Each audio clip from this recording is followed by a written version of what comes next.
ঈশানের চ্যানেল খেয়ামনে তোমাদের প্রত্যেককে স্বাগত জানাই। আজ আমি তোমাদের কাছে শেয়ার করব এই গরমে বাচ্চাকে কিভাবে সুস্থ রাখা যায়। তো গাইজ, আমি প্রথমেই বলছি, আমি কোনো ডক্টর নই বা ডায়েটিশিয়ানও নই। একজন মা হিসাবে এতদিন যে অভিজ্ঞতা অর্জন করেছি সেগুলোই তোমাদের সঙ্গে শেয়ার করে নিতে চাই। এইসব অভিজ্ঞতা মা, ঠাকুমা, শাশুড়ি মা এবং পরিশেষে আমাদের ডাক্তারবাবু, যিনি 6 দিন বয়স থেকে আমার ছেলেকে দেখছেন, তাদের থেকেই অর্জন করা। তো কি কি করতে হবে এই গরমে বাচ্চাকে সুস্থ রাখতে, সেগুলোই আমি একটা টিপসের আকারে বলার চেষ্টা করেছি।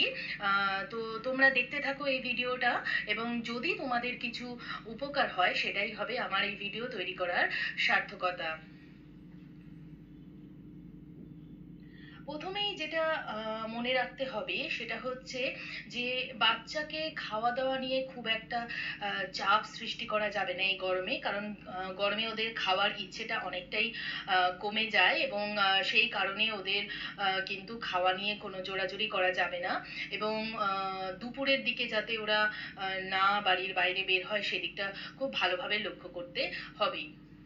স্কুল থাকলে তো কোনো উপায় নেই, তা না হলে দুপুরের দিকে বাচ্চা যাতে বাড়ির বাইরে না বের হয় সেটা লক্ষ্য রাখতে হবে। এই সময় অতিরিক্ত গরমে ত্বকের লোমকূপগুলো আটকে যাওয়ায় অনেক রকম স্কিন র্যাশেস দেখা যায়।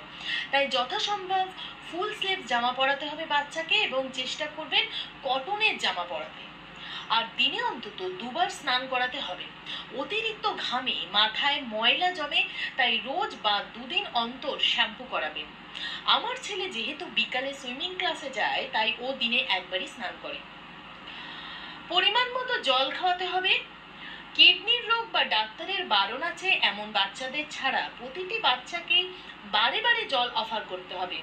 মাঝে মাঝে ডাবের জল, মৌসুমী ফলের জুস যেমন তরমুজ, আম, বেদানা খাওয়াতে হবে। বিভিন্ন ফল কেটে চাট মশলা অল্প দিয়েও ওদেরকে কিন্তু আপনারা দিতে পারেন।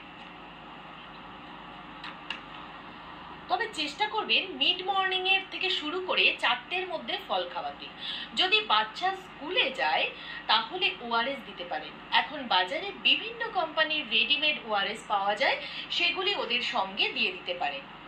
বিভিন্ন ধরনের শাকসবজি দিয়ে একটা তরকারি রোজকার মেনুতে রাখবেন, তবে একঘেয়েমি কাটাতে রেসিপিতে বদল আনতে হবে।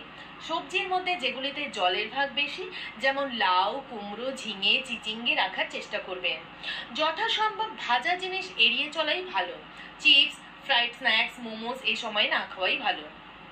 একদম ছোট বাচ্চাদের খুব বেশি মোটা কাপড় দিয়ে মুড়ে রাখবেন না, ওদের ফ্রিলি থাকতে দিন। আর সর্ষের তেল একটু ভারী ও চটচটে হয়, তাই এই সময় এই তেল দিয়ে ম্যাসাজ করলে বাচ্চার গায়ে র্যাশ বেরোতে পারে, তাই অয়েল ম্যাসাজ এই সময় অ্যাভয়েড করবেন।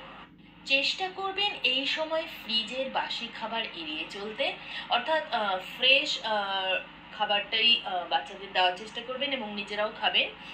আর বাইরের গরম থেকে এসেই যেন বাচ্চাকে ফ্রিজে ঠান্ডা জল, কোলা এইসব জাতীয় খাবার দেবেন না, বা বাচ্চা যাতে না খায় সেদিকেও লক্ষ্য রাখতে হবে।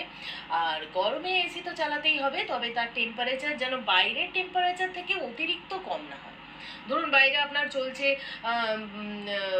35-36, আপনি সেখানে করে রাখলেন 15-16-তে, তাহলে কি হবে, ডিফারেন্স যত বেশি হবে তত কিন্তু ঠান্ডা গরম লাগার আশঙ্কাটা বেশি থাকবে। আর বাইরে যদি কোথাও বেরোনোর থাকে, ধরুন আমি 3টের সময় বেরোবো, তাহলে আমি মোটামুটি 2:30 নাগাদ আমার এসিটা অফ করে দেবো। তাহলে কি হবে, ওই বডি টেম্পারেচারটা আপনার নর্মাল হবে এবং বাইরের টেম্পারেচারের সাথে খাপ খাওয়াতে সুবিধে হবে।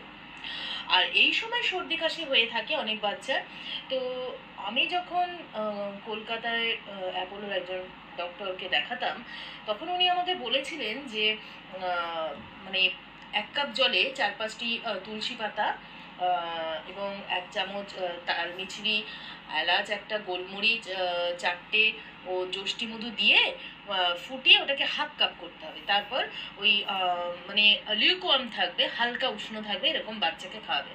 এটা কিন্তু আমার ছেলে এখন মোটামুটি 10 বছর কমপ্লিট হয়ে গেছে। আমি কিন্তু এখনো এই ঠান্ডা গরম লাগার যখনই সম্ভাবনা থাকে তখনই কিন্তু সকালের দিকে ওকে এটা খাওয়াই।